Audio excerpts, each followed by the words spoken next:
দেখা করছি, আপনাদের সাথে দেখা করছি, ইউনোর সাথে দেখা করছি, ওসির সাথে দেখা করছি, সব বলা হয়েছে। আমারও হত্যার হুমকি দিছে, একজনও ধরেন নাই 16 দিন ধরে।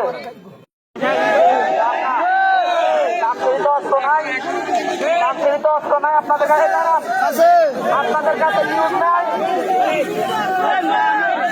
আপনাদের কাছে ইনফরমেশন আছে কিনা? দামশীলিত অস্ত্র আছে কিনা আপনাদের কাছে, নাকি নাই? আচ্ছা, আপনাদের চেষ্টার প্রতি শ্রদ্ধা জানাচ্ছি। কথা হচ্ছে আমরা আর কয়দিন মাইর খাইতে হবে বলেন? আপনি বলেন যে আর 5 দিন মাইর খান, তারপরে আমরা দেখতেছি, বলেন 3 দিন মাইর খান, তারপর বলেন। আপনারা যদি সন্ত্রাসীদেরকে গ্রেপ্তার করতে না পারেন, আমার গ্রেপ্তার করে নিয়ে যান, আমি কোর্টে যাই স্যালেন্ডার করি, কারণ আমার তো ইলেকশন করার দরকার নাই। আমার লোকজন তো মাইল খাইবো সকাল বিকাল, আমার লোকজন মাইল খাইবো। এই যে ভিডিওতে দেখছেন, প্রথম সংঘর্ষে সূত্রপাত করছে ইলিয়াস নামে বদমাইশটা, এইটারও ধরেন না।